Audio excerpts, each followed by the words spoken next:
Vamos já começar esta conversa do ciclo Lugar Comum. Eu vou pedir ao engenheiro Adriano Sousa para apresentar e dar as boas-vindas. Muito obrigado, Teresa. Antes de mais, muito boa tarde a todas e a todos. É sempre um gosto rever-vos novamente nestas sessões que o município de Vila Real e a Fundação da Casa de Mateus estão a levar.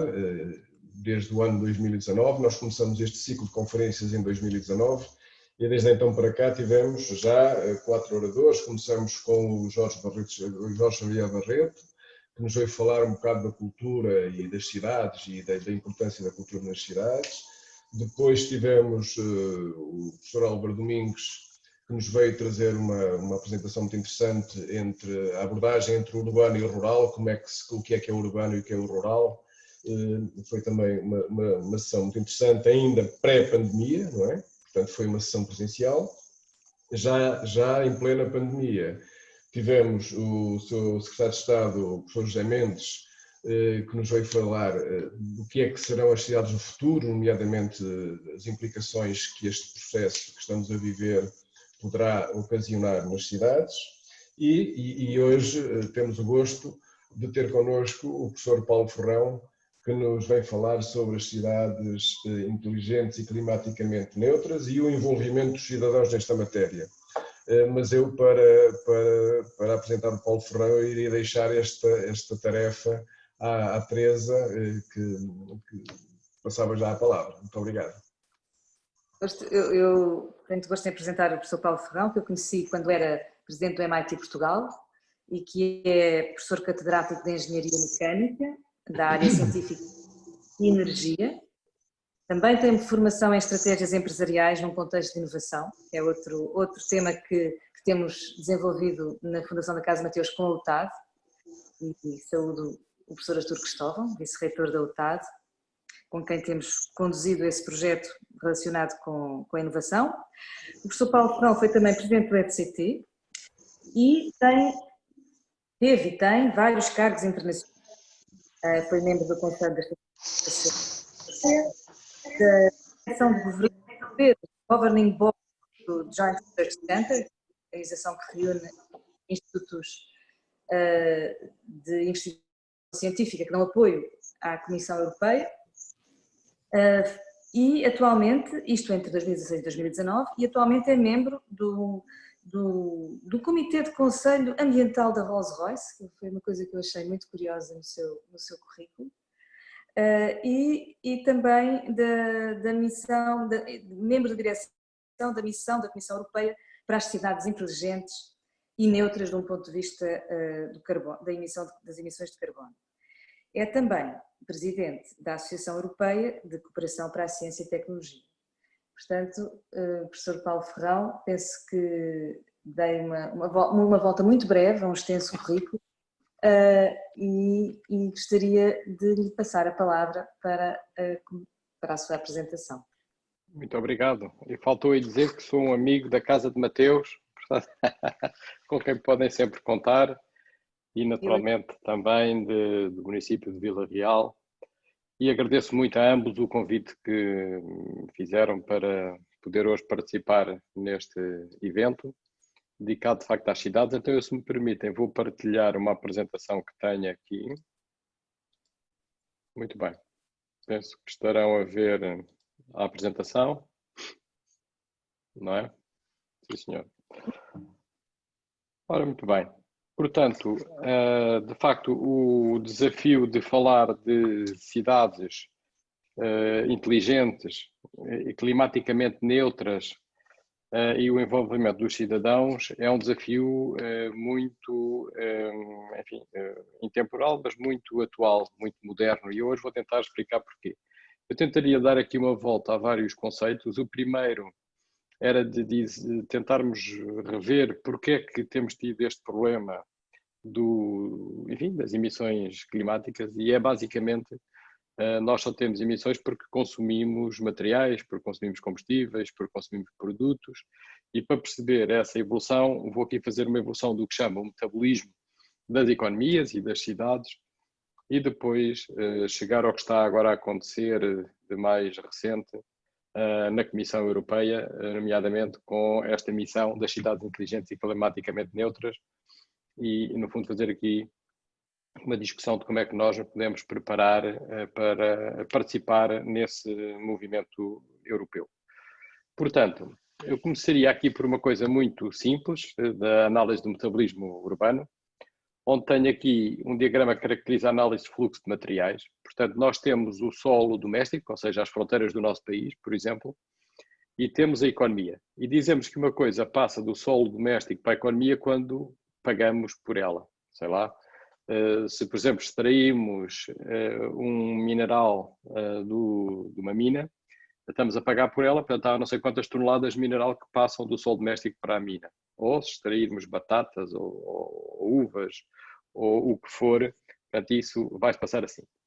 E portanto entra na economia material que vem da extração doméstica e material importado. Em inglês isto chama-se DMI, que é o Direct Material Input, portanto é todos os materiais que entram numa economia. Eles depois são processados e saem ou como exportação de produtos, exportação de vinho, exportação de automóveis, o que for, ou, infelizmente, a grande parte dos materiais saem como saídas domésticas, que não é mais do que poluição. Portanto, resíduos, poluição para o ar, poluição para a água. E há uma fração que são os estoques. Portanto, nós, obviamente, acumulamos muitos materiais, por exemplo, na construção, no edificado. Portanto, nós aqui estamos a dar desconto ao ar e água. O que eu vou mostrar não vou considerar o ar e água, porque senão se um rio atravessasse um país, tínhamos ali um caudal imenso e não é disso que estou a tratar, só para que fique claro. E gostava de vos mostrar aqui alguns diagramas. Este diagrama é bastante importante porque o que é que ele faz? Portanto, este diagrama, que já é eu fiz este trabalho em 2003, já lá vão uns anos, e pela primeira vez mostrou-se que há uma correlação, que é esta que estamos aqui a ver nesta curva, entre o crescimento económico dos países, aqui estão vários países ao longo de vários anos, e o consumo de materiais per capita.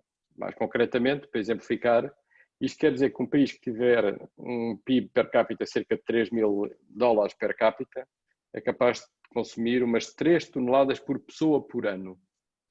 Depois, quando vamos evoluindo, se viermos aqui para as 15, vamos para 25. Ou seja, um país que tenha um PIB de 15 mil dólares per capita, deve consumir à volta de 25 toneladas per capita por ano. Portanto, ou seja, há aqui uma enormíssima correlação durante vários estágios de desenvolvimento da economia, até que isto depois estagna. Portanto, nós temos, de facto, uma sociedade muito materializada. Portanto, nós consumimos materiais e é isso, no fundo, que faz crescer a economia até um certo ponto. E depois parece haver aqui um nível a partir do qual há aqui uma certa estagnação. Ou seja, só a partir do nível muito elevado é que há alguma desmaterialização da sociedade. Ou seja, conseguimos crescer economicamente sem aumentar significativamente o consumo de materiais. E este é um dos problemas que temos hoje, como é óbvio, não é? Por exemplo, toda esta evolução da China, quando passa aqui de 5, por exemplo, para 10 ou para 12, imaginem o que é, portanto, aumentar o PIB per capita e a China, com tantos habitantes, não é? Portanto, aumentar o consumo de materiais de 5 para 15 toneladas per capita por ano. Isto é um tema importante e incontornável, porque obviamente as emissões não aparecem do nada, as emissões aparecem porque nós consumimos coisas, é isso que eu estava aqui a querer salientar. E depois há dois gráficos que são muito importantes, é que nós, ainda se podia dizer, nós estamos a consumir materiais, mas estamos a saber usá-los melhor, ou seja, cada vez produzimos mais riqueza com menos materiais, mas isso não é o que se está a passar. Isto é o que está a passar no mundo, portanto, nós temos a produtividade do trabalho está a aumentar, temos, enfim, a produtividade energética está estagnada e a produtividade do material desde 2000 está a diminuir. Isto é bastante problemático. Portanto, nós estamos a consumir mais materiais, muito mais materiais do que o crescimento do PIB global.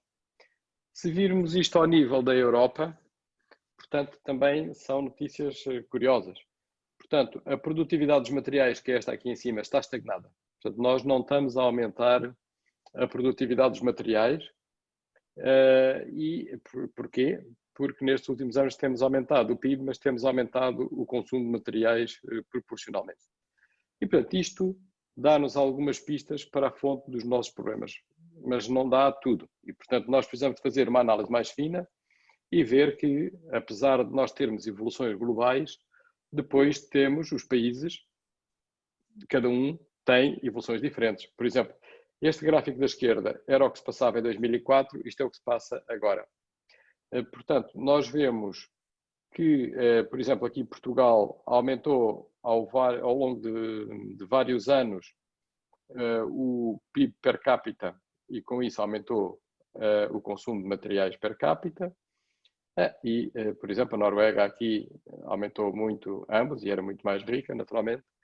E o que verificamos hoje é que, por exemplo, a Austrália é um país muito fora da norma. Porquê? Porque é um país essencialmente de extração de minérios, não é? Portanto, tem grandes minas, é uma mina do mundo. Assim como, por exemplo, o Brasil também é uma mina do mundo. E por isso tem estas evoluções onde o aumento do PIB per capita está muito correlacionado com a extração de materiais. E como vêem, por exemplo, aqui tem sido particularmente mau. Aumentou muito pouco o PIB para aumentar imenso o consumo de materiais, o que quer dizer que a produtividade dos materiais diminuiu muito. Depois também se vêem outras coisas engraçadas, que foi com a crise, houve países que vieram para trás. Mostra-se que o país enriqueceu, consumiu mais. Depois, com a crise, perdeu o dinheiro, andou para a esquerda, não é?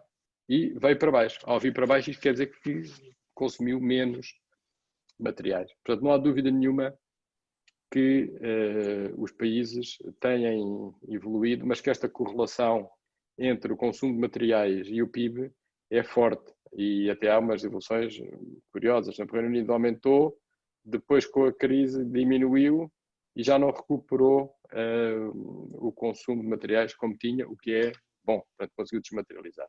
Mas isto para dizer que valores médios são uma coisa, depois o detalhe é outra. O que eu tenho vindo a fazer em termos de investigação nos últimos anos é tentar perceber como é que se gastam estes materiais. Olhar para um país como se fosse um metabolismo. Um metabolismo, ou seja, quanto é que, se um país, nós olharmos como uma pessoa, a pessoa tem diferentes órgãos, se os diferentes órgãos forem os setores económicos do país, por exemplo, quais são os setores económicos que consomem que tipo de materiais e o que é que lhes acontece? Este diagrama é bastante mais complicado de explicar, mas tentarei aqui dar uma ideia. Portanto, aqui deste lado temos os tipos de materiais, por exemplo, FF1 são combustíveis com baixas cinzas, os BMs são biomassas, aqui os MMs são minerais metálicos, aqui são minerais não metálicos, os NMs, e eles estão espelhados aqui à esquerda.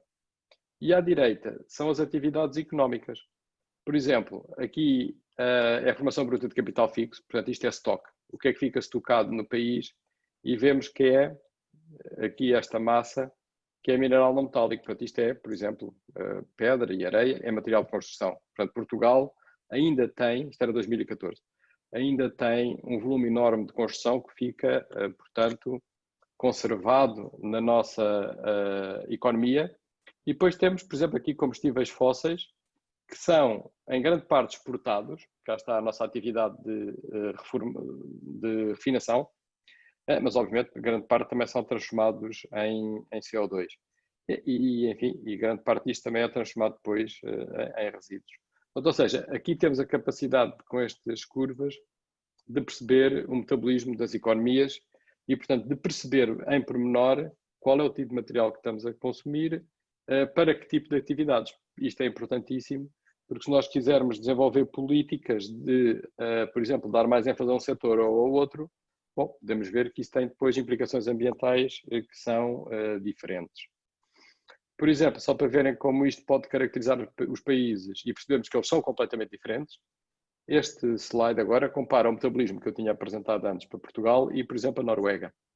E vemos aqui, a Noruega é essencialmente combustíveis fósseis, portanto, que exporta. Isto aqui vai para as exportações, o que não é surpreendente. Nós sabemos que a Noruega é um país exportador de petróleo. E, portanto, com este tipo de análise, nós conseguimos, de facto, caracterizar bem o que se passa num país e perceber de onde vêm os seus impactos ambientais. O que fiz aqui há uns anos foi fazer isto para cidades. Desenvolvi um projeto para o Banco de Desenvolvimento Asiático, onde nos pediram para caracterizar o metabolismo urbano de 6 cidades asiáticas. E a primeira coisa que eu gostava de mostrar era que nós fizemos Ho Chi Minh, Manila, Bangalore, Xangai, Seul e Bangkok. Depois pus aqui Paris, que também fiz para comparação. E vemos que também ao nível das cidades há uma grande correlação entre o PIB per capita da cidade e o DMI per capita da cidade, portanto, o que elas consomem. E mais uma vez, o que vos vou mostrar é que se olharmos para o metabolismo de cada uma delas, ele também é muito diferente. Por exemplo, isto é Bangalore, o que vemos é muitas biomassas a serem exportadas, portanto, uma sociedade muito agrícola, e aqui para consumo final, portanto, também o que se come, de biomassas. Xangai, vemos totalmente dominado aqui pelos minerais não metálicos para a formação bruta de capital fixo, ou seja, para estoques, ou seja, uma grande atividade de construção. Portanto, e mais uma vez, isto permite mostrar que quando olhamos para cidades e para sustentabilidade e para clima, não podemos fazer isso sem perceber a natureza da cidade, porque senão, obviamente, é uma conversa sem sentido, porque estamos a comparar o incomparável. Portanto, uma coisa que depois tenho feito é tentar fazer clusters de cidades, tendo em conta metabolismos que sejam mais ou menos idênticos e compatíveis. Ora bem, eu só queria dar este quadro, enfim, mental, intelectual, para percebermos que temos que perceber que as cidades são diferentes e que temos aqui enormes desafios. Mas o maior desafio de todos, que era aquilo que eu vos queria trazer agora, é que a Comissão Europeia, recentemente, tem a preocupação de dizer, muito bem, como é que nós devemos mobilizar as pessoas e a própria Comissão para grandes desafios? E então pensaram que deviam criar desafios como levar o homem à Lua, etc.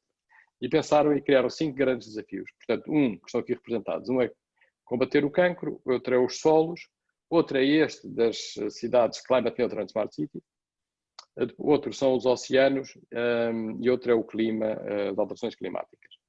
E eu faço parte e para cada um destes temas escolheram 15 pessoas na Europa para desenvolver o que é que devia ser o conteúdo destas missões. Portanto, eu sou um dos 15 que está a desenvolver a missão das cidades. E, por isso, portanto, nós acabámos de entregar o relatório à Comissão Europeia, portanto, trago-vos aqui em primeira mão alguns resultados. E, portanto, o que se está a propor é que a Comissão Europeia promova 100 cidades climaticamente neutras até 2030, pelo e para o cidadão. Portanto, ou seja, com um grande envolvimento do cidadão na feitura do projeto, mas depois que o beneficiário seja o cidadão. Há uma grande ênfase de que esta missão possa servir para a recuperação económica pós-Covid. Ela não foi desenhada para isso, mas tem sido, obviamente, agora, enfim, francamente aproveitada para esse fim. E que abranja várias tipologias e dimensões de cidade, mas, essencialmente, que ela possa promover a qualidade de vida do cidadão e criação de emprego, portanto, que é, de facto, muito relevante. Agora, o que é cidade? Nós temos algum cuidado com isto. Dizer que vamos ter uma cidade climaticamente neutra daqui a 10 anos é um desafio do tamanho do mundo, não é? Portanto, isso significava não produzir nenhum CO2 no balanço. Não é? Ora bem, aqui o que se diz é que, bom, neste contexto, a cidade pode ser entendida, por exemplo, um bairro, uma zona, que vai servir de exemplo e que uma cidade escolhe, mas pode até ser mais do que uma cidade. Portanto, é a cidade que vai dizer, olha, eu quero fazer esta cidade e uma outra cidade na mesma zona metropolitana ou outra cidade. Portanto, isto está desenhado para ser muito inclusivo e depois está desenhado para ter, de facto, um contrato, eu já vou explicar isso, que permita mobilizar o financiamento necessário. Nós aqui estamos a falar de bilhões de euros, não é? Bilhões de euros. E quando se fala de pelo e para o cidadão, obviamente estamos a ter em conta que o cidadão é ele próprio um ator político, portanto tem relevância nos diferentes níveis de governo da cidade, mas também é tudo isto, é utilizador, é produtor, é consumidor, é proprietário, é empreendedor e, portanto, esta missão está muito virada para a cidadão, mas também reconhece que para o cidadão ter um papel maior ele tem que ter acesso a novas plataformas de ação, de dados, de recursos, para estar capacitado para inovar, para agir, para participar, para tomar decisões neste sentido. É claro que não é pelo facto de agora haver a missão que está a reinventar a roda, não. Portanto, há muita coisa que tem sido feita em cidades, nomeadamente mais de 10 mil cidades já assinaram o European Covenant of Mayors, no âmbito da qual já se comprometeram a metas de 40% de gases, de redução de 40% de gases de efeito de estufa. Mas aqui na missão vai-se além destes objetivos. Portanto, quer-se 100% de redução, portanto nada, e promove-se, este é o aspecto mais inovador, um contrato. Um contrato de cidade climaticamente neutra que deve ser assinado pela cidade, pelo Governo e pela Comissão Europeia. E isto é muito importante, porque isto depois é o que permite eventualmente criar a massa crítica para alavancar os fundos que são necessários para promover isto. Como é que se promove este processo? É um processo de cocriação, eu depois já vou discutir isto um bocadinho melhor, mas, portanto, tem que haver uma grande ambição da cidade. Portanto, e esse documento tem que consagrar essa ambição e o compromisso de todas as partes envolvidas. Quando digo todas as partes envolvidas, são as empresas, as universidades, a cidade, tudo. Tem que se identificar as lacunas nas políticas e implementar uma estratégia de transição, incentivar o cidadão a participar e depois esta parte de coordenar os esforços das autoridades nacionais e regionais para, enfim, porque é importante financeiramente. E depois, uma coisa importante, depois podemos obviamente discutir isto com mais pormenor, é que uma dificuldade que temos sempre é que nós trabalhamos muito em silos e a administração particularmente, até a própria Comissão Europeia. Há uma DG para a mobilidade, uma DG para o território, uma DG para a investigação, e aqui é absolutamente crítico que se desenvolva uma nova plataforma de governo e, portanto, que estes projetos possam ser trabalhados transversalmente e daí a necessidade de criar um balcão único para facilitar a ação da cidade na transição. E, portanto, este contrato tem que incluir os objetivos, as metas, a estratégia para chegar e a identificação de quem é que está a participar, quais são as partes interessadas e quais são as suas responsabilidades. E por isso, estamos realmente aqui a falar de um novo paradigma. Portanto, que é esta evolução da cultura em silos para uma cultura transversal, facilitada eventualmente pelo balcão único, e tentar não deixar ninguém para trás. Portanto, uma perspectiva de inclusão social. Agora, para que isto seja possível e para que o cidadão seja envolvido, é muito importante que nós podemos recorrer a ferramentas que se chama hoje em dia, enfim, o Digital Twin. O Digital Twin não é mais do que um modelo da cidade. Sei lá, por exemplo, pegar num modelo de todos os edifícios da cidade, conseguir fazer ali a modulação energética, conseguir fazer a modulação do tráfego, do trânsito, portanto, da mobilidade, e, portanto, ter modelos computacionais ligados a plataformas de dados, como, por exemplo, os telemóveis, onde é que as pessoas andam, qual é a necessidade que existe dos diferentes tipos de serviço, sei lá, de aquecimento nos edifícios, de transporte, enfim, isto é importante e é um aspecto absolutamente crítico para o sucesso disto, mas já vou tentar dizer algo mais sobre isto. E por isso é muito importante desenvolver estas tecnologias digitais e o uso de dados para promover a eficiência dos recursos. Portanto, para todo o desenvolvimento de toda esta economia nova da partilha, portanto, o que se chama muitas vezes a uberização da economia, promover a eficiência de energia nos edifícios. Por exemplo, um sistema importante seria, nós muitas vezes não investimos mais em mudar, sei lá, janelas ou isolar os edifícios porque eles, se calhar, estão alugados. Ora, mas se ele tiver alugado, quem é que vai pagar isso? É a pessoa que lá está naquele momento, é o senhorio que não ganha, que não beneficia da poupança? Pode-se criar um mecanismo em que haja uma entidade terceira que certifica que, de facto, aquele investimento se poupa. Pode haver uma empresa terceira que invista, então, nessa melhoria e, portanto, promove negócio muito significativo em termos de construção. E depois, por exemplo, esse custo adicional que tem a ver com essa intervenção ser alocado à casa. E quem lá estiver em cada instante vai pagar isso. Pode ser gerido por uma Câmara, pode ser gerido por uma entidade terceira, mas o que tem seguramente é que ser certificado por um modelo que diga que é verdade que aquela intervenção poupa o dinheiro em termos de consumo de energia superior ao que a pessoa está a pagar pela obra, enfim, num determinado período de tempo. Isto é só para dar um exemplo do tipo de coisas que isto dá para fazer e que é muito importante que seja feito. Por exemplo, isto tem muito a ver com, por exemplo, a ideia de criar um passaporte do edifício. Portanto, Por exemplo, nós temos um automóvel e temos um livro de manutenção. Quando compramos um edifício não temos nada. Portanto, é importante, se calhar, criar isso, saber que manutenção, que intervenções é que se podem fazer, qual é o resultado que se espera dela, alguém que promova e que certifique isso. Portanto, e tudo isto são dados, modelos, que no fundo possam dar seriedade ao processo. Mas para isto, nós de facto temos que ter infraestruturas digitais de classe mundial, que temos em Portugal, temos que ter mais internet das coisas, portanto, mais sensores, e temos que saber regular este sistema de dados que seja aberto e interoperável. Porquê é que isto é importante? Porque assim, por exemplo, um empreendedor em Vila Real, quando fizer um projeto, esse projeto é aplicado da mesma maneira em Berlim, não é? Portanto, não tem diferença. Se isto não for interoperável, estamos sempre a inventar a roda.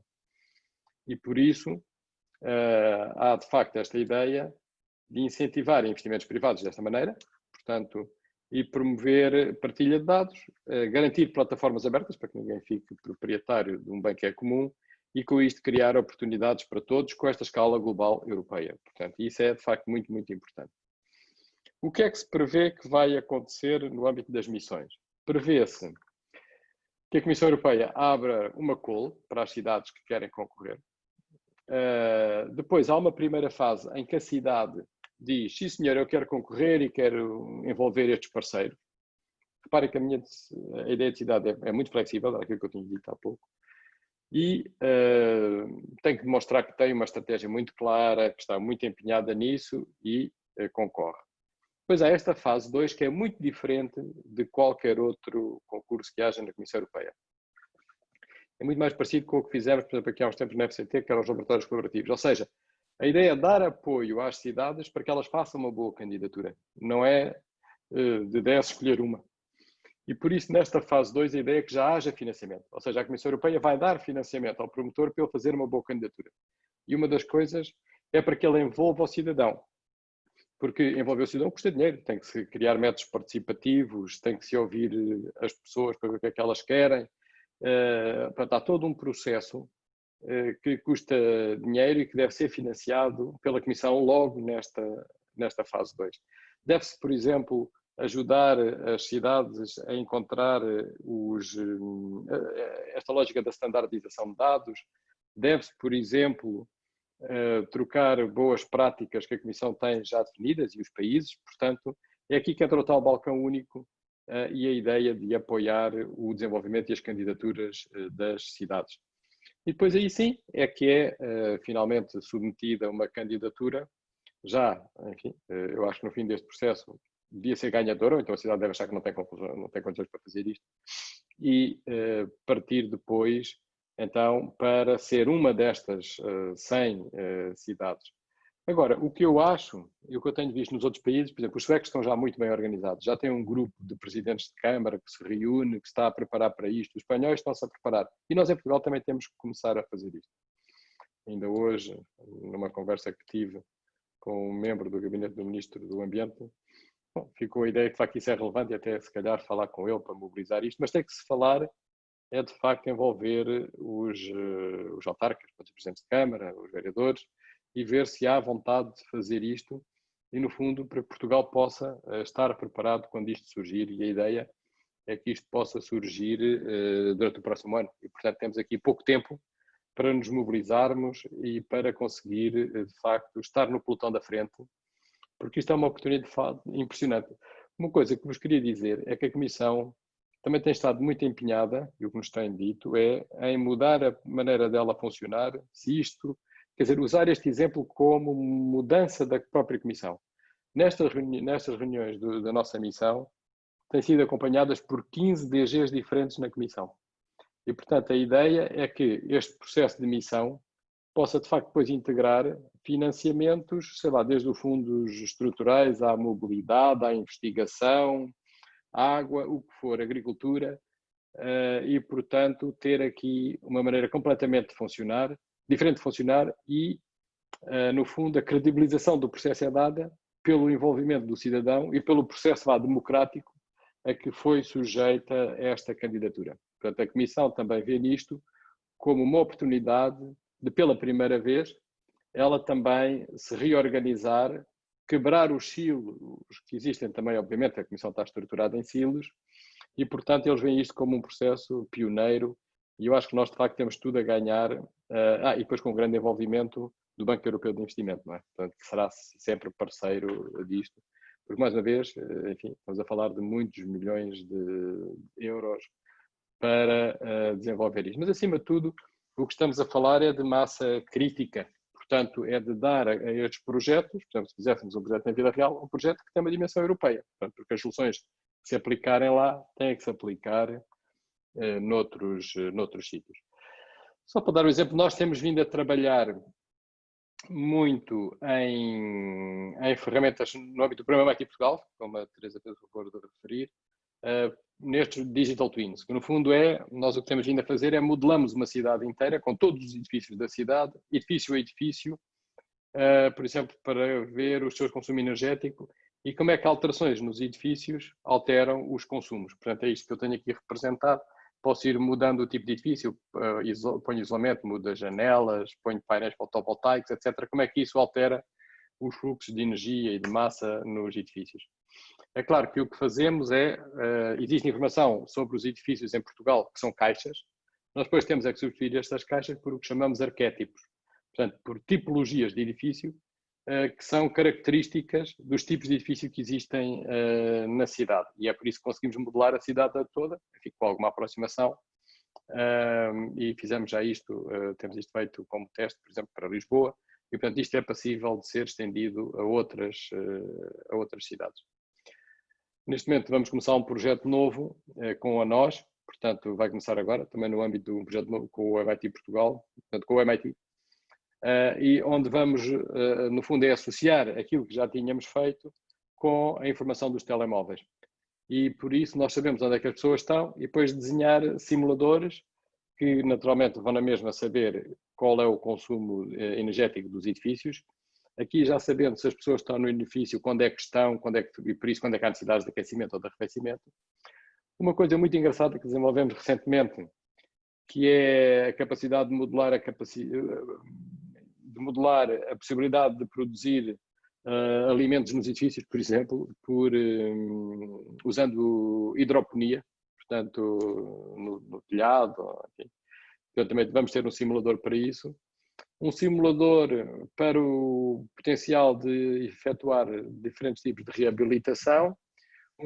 Um simulador para a mobilidade e um simulador para, este é muito curioso, que no fundo é como se fosse, hoje já temos facilmente, eu quero ir daqui para ali e ponho numa aplicação qualquer de automóvel e ele diz-me qual é o melhor caminho, até tendo em conta o trânsito, o que for. Este aqui é diferente, é para pessoas a pé, eu quero ir daqui para ali, tendo em conta o tempo, o sol, as árvores que existem, qual é o método mais confortável, o modo mais confortável de eu chegar daqui para ali. Portanto, é para mobilidade suave, tendo em conta o conforto e, portanto, o microclima num determinado sítio da cidade.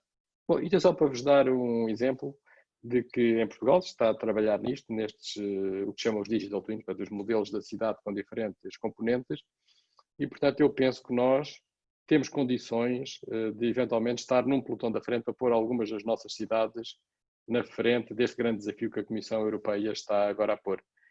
E de facto, o cidadão é absolutamente decisivo e em muitas dimensões. Portanto, isto é só alguns exemplos. Portanto, já falei, a eficiência energética, as energias renováveis, portanto, as comunidades de energia, a mobilidade limpa, a economia circular, eu agora não falei muito, mas naturalmente tudo o que é resíduos, simbioses, hábitos de consumo, portanto, promovendo mais o ser que o ter, esta economia da partilha, e naturalmente estilos de vida mais saudáveis, desde logo as dietas saudáveis, como não pegada ecológica, produtos mais locais, e portanto é tudo isto que estamos a falar nesta mudança do mundo e neste envolvimento do cidadão para ter uma cidade que lhe sirva melhor, mas uma cidade que crie neste preciso momento, que possa atuar como um motor de desenvolvimento social e económico. E eu acho que ia terminar por aqui para podermos ter então a nossa habitual discussão, se acharem bem. Bem, muito obrigada. É uma perspectiva fascinante. Eu devo dizer que desde há muitos anos quando surgiu o Second Life, eu achava que nós devíamos ter um modelo dentro do Second Life. E agora com o Digital Twin, nós, estou a falar da Fundação da Casa de Mateus, estendeu-se esse meu sonho a que a Casa de Mateus tivesse também um Digital Twin.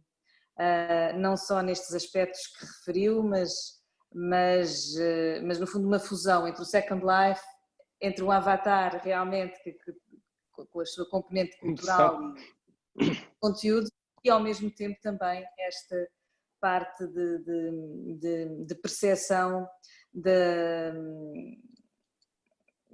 vida energética, da vida ambiental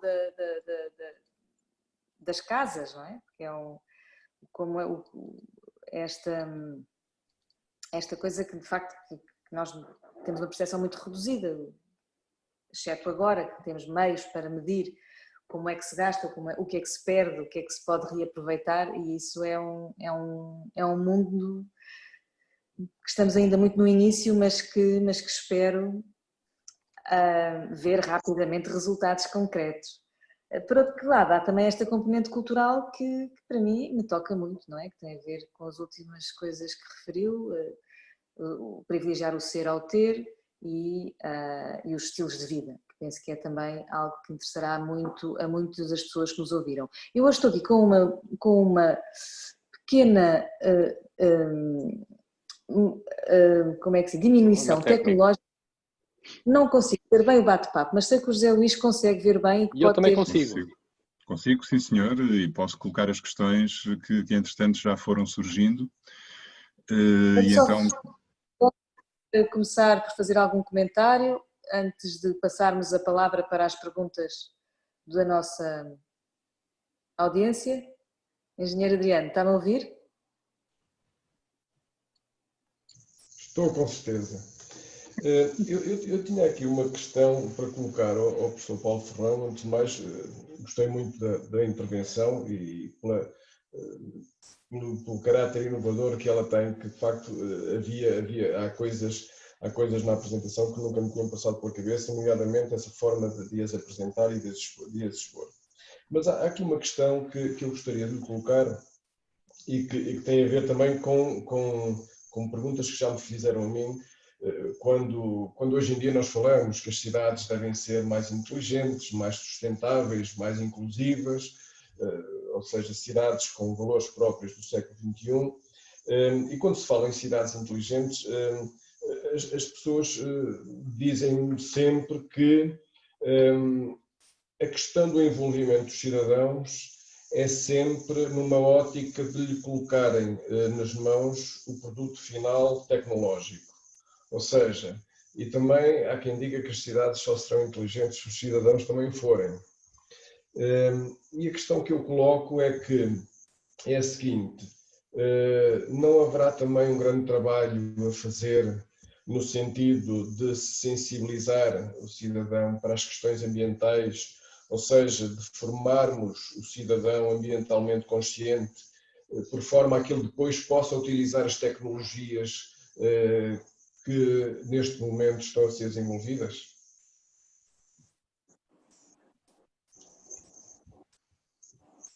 Muito bem, muito obrigado. Ora bem, sim, claro, essas perguntas são todas muito interessantes e de facto difíceis. A questão principal, e onde por exemplo, isto da missão agora europeia quer ser muito diferente, é no seguinte: quer envolver o cidadão logo desde o princípio. Por exemplo, eu agora, enfim, elenquei aqui algumas coisas, mas o cidadão até pode achar que os problemas dele não são nada destes, são outros completamente diferentes, não é? Eu vou só dar um exemplo para vocês se rirem um bocadinho. Uma vez fui a Manila apresentar o trabalho, aquele que agora mostrei aqui um bocadinho, do metabolismo das várias cidades. E depois a vice-presidente da Câmara de Manila só me perguntava: mas como é que isso me ajuda a resolver o problema das cheias, que é o meu problema maior? Realmente o problema das cheias não ajuda, de certeza absoluta. Portanto, aqui está o caso de um mismatch profundo, não é? Portanto, e por isso é que este processo agora, e eu desde já o desafio para podermos fazer, por exemplo, uma ação em Vila Real, deve começar, e a Comissão assim o exige, por fazer uma auscultação às pessoas, qual é que é o problema delas. Quer dizer, ou seja, eu aqui o que estou a dizer é, em vez de as educar no que é que deve ser o problema delas, não, elas até podem achar que o clima não é problema nenhum. E a gente tem que respeitar isso. Quer dizer, ou seja, a gente tem que primeiro, deve ser dado um enquadramento, naturalmente, mas nós vamos ser obrigados, nesta lógica, a perceber quais são os problemas das pessoas e a respeitá-los. Porque é evidente, quer dizer, é absolutamente evidente, que os problemas principais de uma pessoa em Vila Real, de certeza absoluta, que não são os mesmos de uma pessoa em Berlim ou, sei lá, uma cidade em Paris, não é? Portanto, e isso é importante. Portanto, ou seja, aqui a grande questão é esta mesmo. E hoje à tarde fizemos uma sessão só sobre as missões, onde já testámos uma coisa que funcionou bem, que é, e podemos fazer isto, se vocês acharem bem, por exemplo, aí ofereço-me para fazer isto convosco em Vila Real, é que já se usam ferramentas em que aqui agora online, vais perguntando às pessoas quais são as preocupações e elas respondem com keywords e no fim da sessão temos um rastreio, quer dizer, temos uma conclusão. Portanto, ou seja, não sei se estou a responder como queria, mas o que estou a querer dizer é que aqui o que queríamos fazer era ouvir as pessoas, não tanto sensibilizá-las para nada, é qual é o seu problema, o que é que o seu... Aliás, que é muito mais parecido com um político autarca, não é? Portanto, se um político tiver a resolver um problema que as pessoas não acham que é um problema, está desgraçado, não é? Portanto, ninguém vai achar muita graça porque ele não está a resolver nada na vida. Mas depois, quando começa a resolver, e é para isso que servem os Digital Twins, os modelos, e isto eu gostava muito de poder fazer isto um dia, não sei quando, nem sei como, era também depois ter sessões com as pessoas, porque as pessoas é uma coisa muito complicada, não é? O que é que são as pessoas? Não é? Portanto, como é que se escolhe uma audiência destas? Portanto, é tudo isto que estamos a falar. E que eu acho que a Fundação de Mateus e se calhar a Vila Real podia ter algum interesse em ter algum pioneirismo em não sei, fazer um laboratório. É dizer também, como isto do Digital Twin... Eu abro já aí a possibilidade, eu adjudico já essa opção. Então pronto, temos que ver isso, podemos ver isso com o FCT, com a ANI, eles estão a preparar ferramentas. Acho que era muito interessante. Aliás, eu muitas vezes, permita-me interromper, não. Eu muitas vezes a falar com outras pessoas, nomeadamente empresas que estão nesta área, costumo dizer que uma cidade com a dimensão de Vila Real é um excelente Living Lab. Pode servir para fazer testes de determinadas tecnologias e, de facto, porquê? Porque tem uma dimensão que já não é propriamente uma cidade pequenina, mas também não é uma cidade que, de facto, necessite de grande investimento para fazer esse tipo de experiências. E nós estamos sempre receptivos para podermos fazer parte de uma solução dessas. Aliás, fazer Vila Real e Braga. Vindo a cavalgar. Exatamente. Algumas cidades aí. Porque depois o que é engraçado é mostrar às pessoas, e isso acho interessantíssimo, que os problemas estão interrelacionados, não é? A gente quando resolve um, se calhar está a complicar outro. Portanto, se a gente não tem esta visão integrada, e é para isso que servem os modelos, para mostrar às pessoas que muitas vezes um quick fix, não é? Portanto, numa área vai prejudicar a outra. Pronto, e é esse tipo de interação que é riquíssima, quer dizer, e quem sabe nós podíamos pensar com o apoio da FCT e da ANI, fazer aqui com estes dois parceiros fantásticos, não é? Portanto, a Casa de Mateus e o município de Vila Real, é isso mesmo, fazer e ver como é que a coisa funciona, porque eu acho que Portugal ganhava muito, eu vou falar também nisto ao Ministro do Ambiente agora, Portugal ganhava muito em ter este tipo de análise em cidades diferentes, não é? Portanto, fazer um em Lisboa, fazer outro no Porto, mas depois fazer se calhar um no Alentejo, um em Vila Real, outro em Braga, não sei, quer dizer, ter... Mas ouça, mas aqui, quanto mais com a vossa opinião do que com a minha, não? Eu achava isto interessante.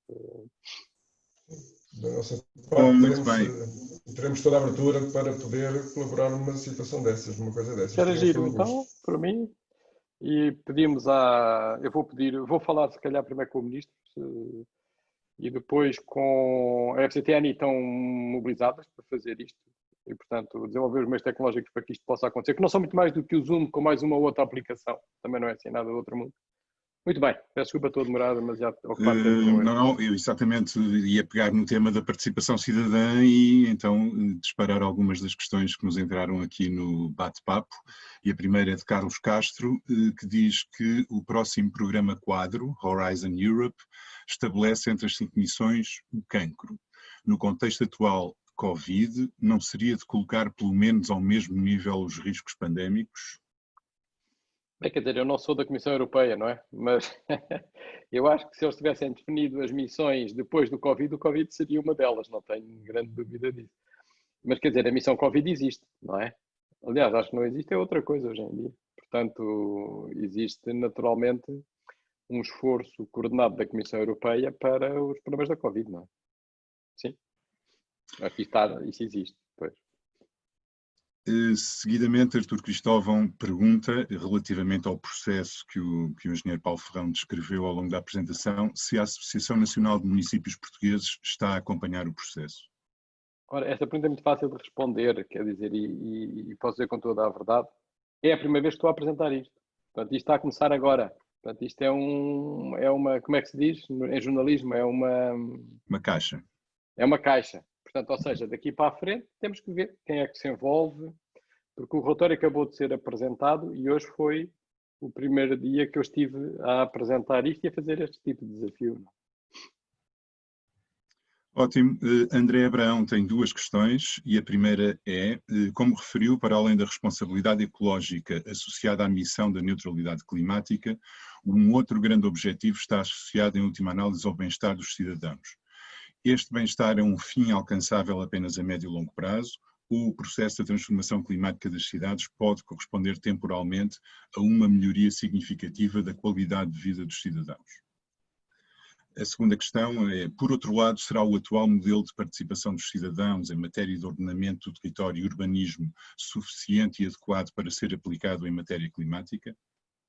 Muito bem. Eu vou começar pelo segundo. Portanto, eu acabei de dizer que acho que não é. Portanto, ou seja, nós temos que reformular os métodos de participação dos cidadãos, não é? Para realmente os poder ouvir e perceber quais são as suas preocupações. Porque vamos lá, vamos ser claros. Quer dizer, eu acho que não estou a ser polémico se disser imediatamente que as alterações climáticas não são problema para cidadão nenhum. Quem é que tem um problema de alterações climáticas? Ninguém. A pessoa pode ter um problema de fome, de frio, de calor, de como é que se diz, de cheias, não é? Portanto, não tem um problema de alterações climáticas. A pessoa não sente esse problema. Ou tem um problema de granizo que lhe estraga, infelizmente, as cerejas, não é? Portanto, isso já é um problema para o técnico, o cientista, ou o que for resolver. É por isso que é importante ouvir as pessoas quais são os problemas diretos que as afetam, que é para depois tentar promover esta visão holística com os planeadores urbanos, não é? Para ver como é que se resolvem aqueles problemas de uma perspectiva, enfim, provavelmente de alterações climáticas. Mas, quer dizer, a pessoa não tem que sentir a questão das alterações climáticas, nem sequer conhecer essa palavra, que isto é o meu ponto, não é? Vocês concordam comigo? Muito bem. Ana Bastos coloca a seguinte questão. Parece-me que uma das grandes condicionantes ao desafio da União Europeia em Portugal será a criação de um sistema de dados abertos e interoperável. Em Portugal, frequentemente, a criação dessas bases de dados colide com o regulamento de proteção dos dados. Desde logo, a modelação do tráfego com base em dados resultantes dos sinais de telemóveis pessoais. Estará Portugal à altura dos restantes países europeus? Está. Portanto, este problema existe em todo lado, não é? É por isso que é importante fazer casos de estudo e tentar, enfim, ser de alguma maneira pioneiro no uso dessas ferramentas. Por exemplo, é isso que pretendemos muito fazer agora neste projeto com a nós. Sem violar os princípios da proteção de dados, porque isso é inviolável, enfim, é um direito consagrado, não há hipótese absolutamente nenhuma, mas mesmo com isso conseguem-se fazer coisas. Portanto, o que importa perceber é o que é que se consegue fazer, quer dizer, e fazer pilotos. Portanto, com o que se consegue fazer pilotos que sejam úteis para as pessoas. O grande teste no fim do dia, e nisto acho que sou bastante pragmático, é isto serviu para as pessoas para alguma coisa ou não. Quer dizer, não, é o único teste. Isto melhorou a vida de alguém, sim ou não? Portanto, aqui temos que ser todos muito pragmáticos e estamos todos no mesmo pé a nível europeu. Portanto, ou seja, não nos devemos sentir atrás de ninguém. Portanto, temos é que tentar ir para a frente. E eu acho mesmo que Portugal tem uma grande oportunidade nisto, porque, como disse o Sr. Vereador, Vila Real é um bom laboratório vivo, mas quer dizer, Portugal tem uma dimensão também muito interessante, não é? A gente relativamente facilmente fala com um ministro e fala com um autarca e fala-se e entende-se, não é? Há países onde isto tudo é muitíssimo mais complicado, não é? Portanto, eu acho que é uma oportunidade, não sei se concordam, mas que temos que saber aproveitar. Entretanto, Mário Santos, aliás, na esteira de uma questão que se discutiu também na última sessão de Cidade Lugar Comum com o Secretário de Estado do Planeamento, coloca a seguinte questão: como compatibilizar as questões da mobilidade inteligente com a ideia, pós-Covid, do transporte individual em vez do transporte coletivo, como um meio mais seguro, apesar de perigoso ao nível ambiental? Portanto, eu não sei dizer qual é a solução tecnológica. O que eu sei dizer é que tem que ser com esta análise que nos permita modelar as várias alternativas, escolher a melhor, não é? Portanto, não há dúvida nenhuma, por exemplo, mas isto, quer dizer, o que vou dizer agora, eu no outro dia assisti a um documentário onde havia um sítio onde as pessoas estavam a andar mais de bicicleta por causa disto. Pronto, sei lá, pode ser uma opção. Mas o que eu quero dizer é que estes Digital Twins nos permitem modelar várias opções e ver quais são as consequências da transferência de modos de transporte de um para o outro. Bom, nomeadamente aqui, eu acho que neste caso o que isto impacta, não é? É na capacidade que os transportes públicos têm, fica diminuída com o Covid, no mínimo, não é? Portanto, e ter em conta o que é que isso quer dizer em termos de gestão integrada do sistema de mobilidade, não é? Sim, senhor. Entretanto, o professor Artur Cristóvão coloca aqui uma outra série de questões que eu a seguir lhe vou pedir para colocar diretamente, para ligar a sua câmara e o seu microfone e para intervir na sessão, mas enquanto ele o faz, eu colocava uma última questão que aqui surgiu, de Ricardo Bento, que é a seguinte: dentro da flexibilidade da delimitação que referiu sobre o que é a cidade, contexto desta missão, pode-se considerar como cidade o centro urbano e o seu interland rural envolvente? Pode, definitivamente. Portanto, aliás, é das coisas interessantíssimas é perceber como é que a cidade se pode aproximar mais do campo, não é? E, portanto, nomeadamente na produção de alimentos, etc. Portanto, definitivamente que sim. E o que eu sinto que se pretende na Comissão é que naquelas 100 cidades haja toda esta diversidade e, portanto, que haja cidades rurais que possam, de facto, concorrer, de facto, com o interland rural envolvente. Portanto, definitivamente sim. Já temos Artur Cristóvão connosco. Ora, professora. Boa tarde.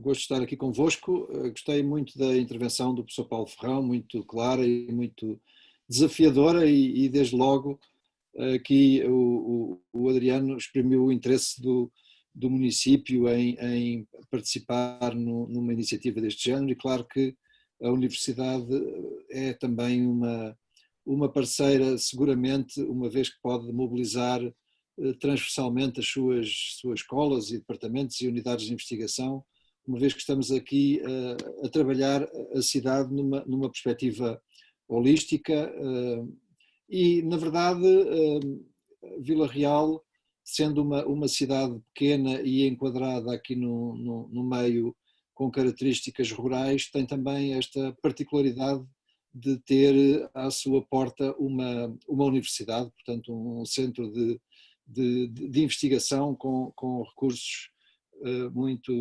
interessantes. Só uma nota que eu coloquei aí, só para sublinhar, talvez, na verdade eu penso que esta questão que o professor Paulo Ferrão destacou da participação dos cidadãos é uma questão muito importante. Nós não temos ainda, eu penso que de qualquer forma podemos dizer que há um percurso histórico talvez nos anos mais recentes, de ensaiar alguns mecanismos que têm permitido aos cidadãos, não diria de uma forma ainda muito ampla, mas perceberem o conceito e terem feito alguma aprendizagem nesse campo. Estou-me a lembrar, há alguns anos atrás já, as iniciativas que, se a memória não me falha, foram designadas pela Agenda 2000, penso que era a Agenda 2000, também muito centrada nas questões ambientais, em que a Vila Real também esteve envolvida, depois mais recentemente os próprios orçamentos participativos, enfim, acho que há um percurso e há uma aprendizagem que pode ser agora mobilizada num projeto desta natureza com uma perspectiva mais ampla, mais global e que passa por várias vertentes da vida da cidade e dos seus cidadãos. Não posso estar mais de acordo. Portanto, bem, em primeiro lugar, deixe-me só dizer-lhe que, de facto, enfim, a UTAD é uma grande riqueza de Vila Real e, portanto, é importantíssimo. Portanto, aliás, é um dos grandes stakeholders de qualquer cidade, é uma universidade. E, portanto, para fazermos esta experiência e até para podermos levar ao reporte à Comissão Europeia, porque a Comissão Europeia pediu-nos mesmo para organizar sessões destas. O que eu queria confirmar no que acaba de dizer, e queria confirmar não por mim, mas porque é assumido pela Comissão, é que de facto não há experiência nestes processos de participação do cidadão. Quer dizer, há experiência de fazer uma coisa e perguntar às pessoas se elas estão contentes ou não estão contentes. Há experiência de sensibilizar. Há experiência, enfim, se calhar de fingir que toda a gente colaborou e na verdade ninguém colaborou nada, não sei. Mas não há experiência de lançar estes processos verdadeiramente participativos e, portanto, tudo o que se possa fazer, e naturalmente é essencial ter uma universidade a ajudar a fazer isto, eu acho que é algo, olha, é relevante cientificamente até, quer dizer, em termos de publicações e tudo, mas é oportuno e é o momento de mostrar isto à Comissão. Portanto, se a universidade e o município quiserem agarrar isto, portanto, seguramente o que eu posso, enfim, fazer eu acho que facilmente garantimos o apoio da FCT e da ANI para montar umas sessões e ver o que dá. Portanto, co-desenhá-las convosco, como é evidente, e depois lançá-las e fazer sempre muito nesta busca de perceber o que é que as pessoas querem, quais são as preocupações delas, e depois, como é que é dizer? Desenvolver a partir daí, não é? A partir da percepção das pessoas é que se vai desenvolver. Não é ao contrário, não é dizer, olha, nós estamos preocupados com as alterações climáticas, vamos fazer o quê? Vamos fazer isto? A pessoa não quer saber isso para nada. Portanto, é ao contrário. E isto existe muito pouco. Foi o que eu ouvi na comissão e ouvi que é isto que eles querem. Quer dizer, vamos lá ver uma coisa, no fim do dia, nós queremos chegar enfim, a conclusões de caminhos, não é? Portanto, mas pronto, está muito. A palavra-chave agora é mesmo co-design. Portanto, como é que se faz isto em co-design com o cidadão? E eu concordo, enfim, não sou um especialista na matéria, devo já dizer, mas que uma cidade de uma dimensão não exagerada é bom para isto, não é? Portanto, parece muito interessante. E particularmente como uma universidade que assuma querer fazer isto, não é? E até com algum apoio, eventualmente, da FCT e da ANI, que acho que não deverá ser difícil de obter. Eles estão muito motivados para isto. Bom, a Vila Real tem aqui um desafio a sério, ouvir em primeira mão estas intenções e estes projetos e ele está também, não é? E nós também, porque apesar de tudo fazemos aqui também, claro. Importante entre a cidade e a universidade. Temos todos os ingredientes para isso. Então, e se quisermos ser pragmáticos, pensem um bocadinho. Portanto, eu estou ao vosso dispor. Portanto, como é que... e depois marcávamos havíamos de fazer um escritozinho, uma página ou duas, não é? Mandávamos à FCT e à ANI, tentávamos obter algum apoio, enfim, na maneira que fosse relevante, não sei qual é. Portanto, tanto técnico como eventualmente algum apoio financeiro, não sei. E tentávamos mobilizar isto. Bem, vamos a isso. Muito conteúdo para pôr. Foi uma reunião operacional. Já é uma reunião preparatória. Já é um co-design. Com público. Já é o pontapé de saída. Quase que merece uma garrafa de champanhe neste momento. Ainda não. Mas depois temos que... Mas isso há de ser depois do desconfinamento. De champanhe não sei, mas lá do... Ai, como é que se chama? Agora neste instante esqueci-me. Aquele vinho da UTAD. O Vinho está, o aluno. O alumni. O alumni, pois, o alumni, exatamente. Isso, o professor Artur Cristóvão prepara-se, encarrega-se de preparar ali uma boa seleção, pá, que é para se fazer a prova de vida. Exatamente, exatamente. Eu acho que já estamos a chegar à nossa conversa, então eu se calhar pedi a todos para aparecerem, para podermos nos ver a todos como tem sido habitual no final destes nossos encontros. Infelizmente não podemos vê-los todos ao mesmo tempo, porque este Zoom, apesar de tudo, tem algumas limitações e torna a coisa um bocadinho confusa, mas assim aproveito para os saudar a todos cara a cara. E, bom, para vos convidar, a próxima conversa está agendada para setembro. Vamos ter agora uma pausa de verão, mas agradeço muito a presença de todos, em particular do professor Paulo Ferrão. O engenheiro Adriano quer fazer algum comentário final? Não, resta-me reforçar, digamos, os agradecimentos que fiz inicialmente. É sempre um gosto ver as presenças que nos honram nestes eventos. Nós tínhamos pensado inicialmente isto numa forma presencial, mas a pandemia veio-nos trocar as voltas, mas a vontade continua a ser a mesma e a vontade é tanta que de facto hoje até surgiu aqui um projeto, penso que terá pernas para andar, com o apoio do professor Paulo Ferrão. Portanto, é sinal que este formato também serve para alavancar projetos e oxalá que este seja um entre muitos que se possa fazer. Muito obrigado a todos pela presença, pelo menos da minha parte, que agradeço.